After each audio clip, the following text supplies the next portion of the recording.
Alors pour réussir vraiment ces photos à tous les coups ou presque, il n'y a pas de miracle.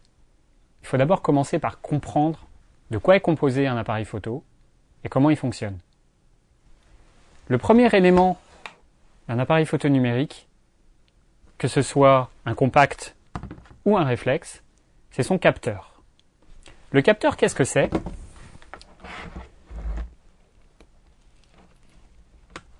C'est un élément qui se trouve au fond, derrière l'objectif, au fond de l'appareil, là où se trouvait avant la pellicule.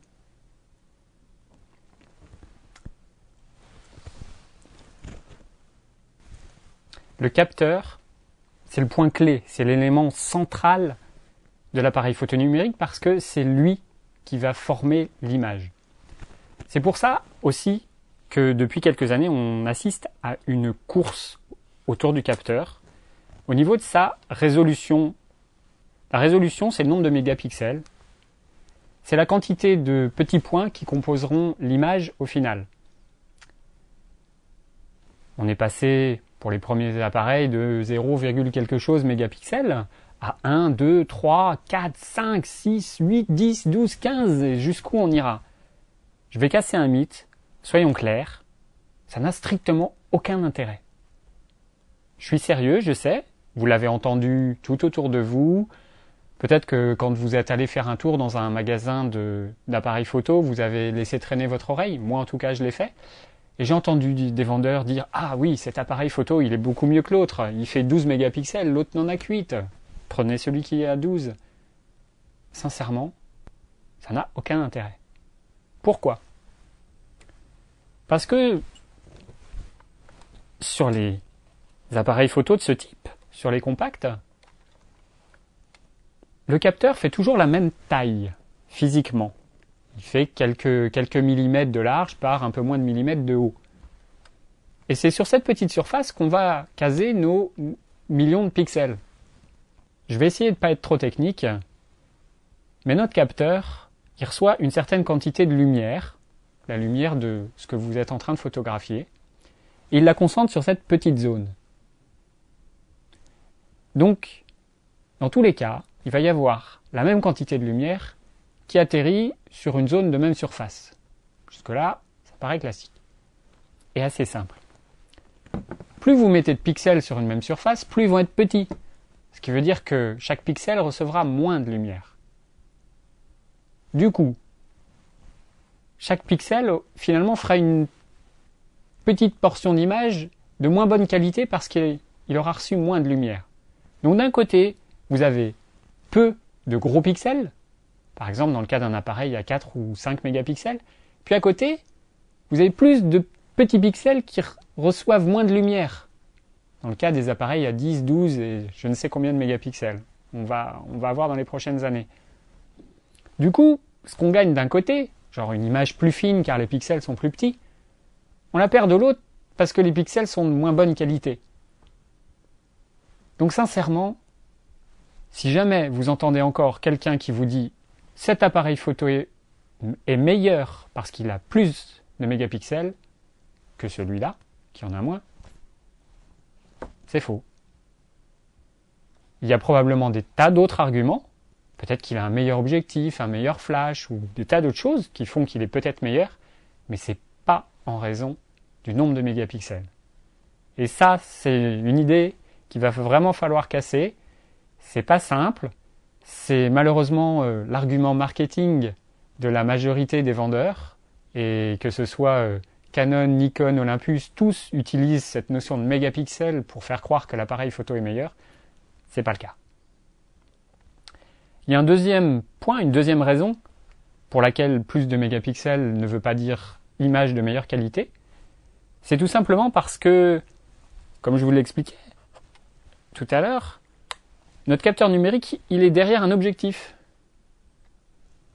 Et la qualité de l'objectif, elle a une très grande importance.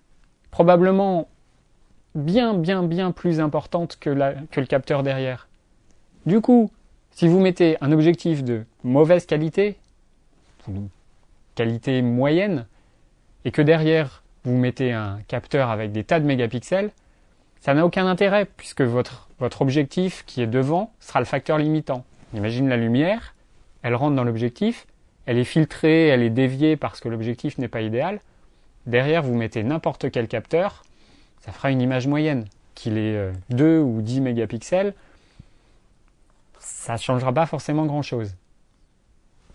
C'est une des raisons, par exemple, pour lesquelles dans les téléphones portables, on a beau avoir des capteurs de 5 mégapixels, quand on a derrière un objectif de cette taille-là, tout petit et limite en plastique, avec de la poussière parce que l'appareil traîne dans une poche, les photos, elles sont pas top, même s'il fait 3 ou 4 ou 5 mégapixels.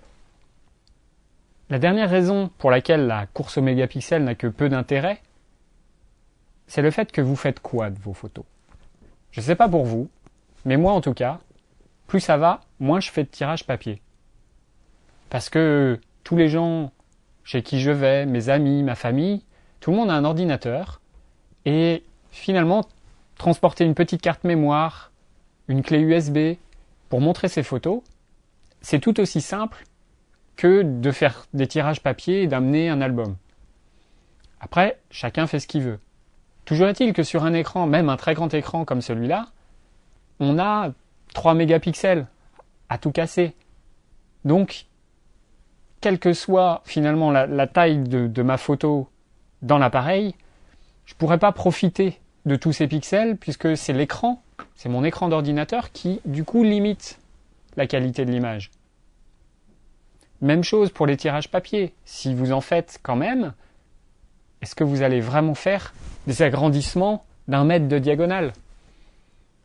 Il faut savoir qu'à partir de 4 ou 5 mégapixels, on peut déjà faire un 20 par 30 cm avec une très bonne qualité. Est-ce que vous pensez vraiment faire autant de tirages très très grands? C'est pas dit. C'est pour ça que pourquoi 10 ou 12 mégapixels? L'inconvénient principal qui va avec, c'est que ça prend beaucoup de place.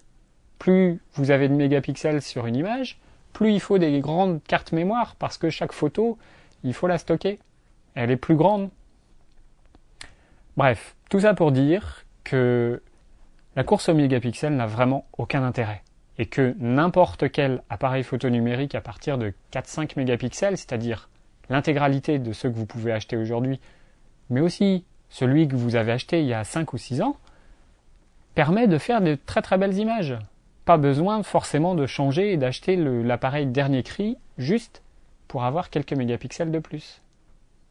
Par contre, il y a un facteur très important, et là, bizarrement, il n'y a plus personne pour en parler. Vous trouverez ça nulle part dans les caractéristiques techniques de l'appareil. Ça s'appelle la sensibilité. La sensibilité d'un capteur, c'est sa capacité à faire des images claires dans des conditions d'éclairage un peu faibles. On parle souvent d'ISO et de la possibilité d'un appareil de varier entre 100, 200, 400, 800, 1600 et encore plus d'ISO. C'est-à-dire que votre capteur, grâce à un traitement à l'intérieur de l'appareil, va pouvoir essayer de tirer le maximum de la lumière qu'il reçoit. Et là, tous les capteurs ne sont pas identiques. Et ça, comme je vous le disais, malheureusement, personne n'en parle vraiment. En tout cas, pas les constructeurs, pas les fabricants. La seule solution pour voir ça, c'est d'aller sur des sites qui testent des appareils photo régulièrement. Je pense à dpreview.com, je vous mets l'adresse. Ce site, qui teste donc pas mal d'appareils photo, vous permet de constater que dans certaines conditions de luminosité, tous les appareils ne se valent pas. Et donc que peut-être tel appareil photo avec seulement 8 mégapixels, finalement, en faible lumière, quand par exemple vous voulez faire des photos en intérieur sans flash, finalement il s'en sort mieux que tel autre à 12 mégapixels. Et ça, c'est un facteur qui me semble beaucoup plus intéressant à prendre en compte, et malheureusement on n'en parle pas assez. Allez, assez parlé du capteur, finalement ça n'a pas tellement d'importance dans l'appareil photo numérique. On va du coup s'intéresser à ces fameux éléments importants dans la leçon suivante.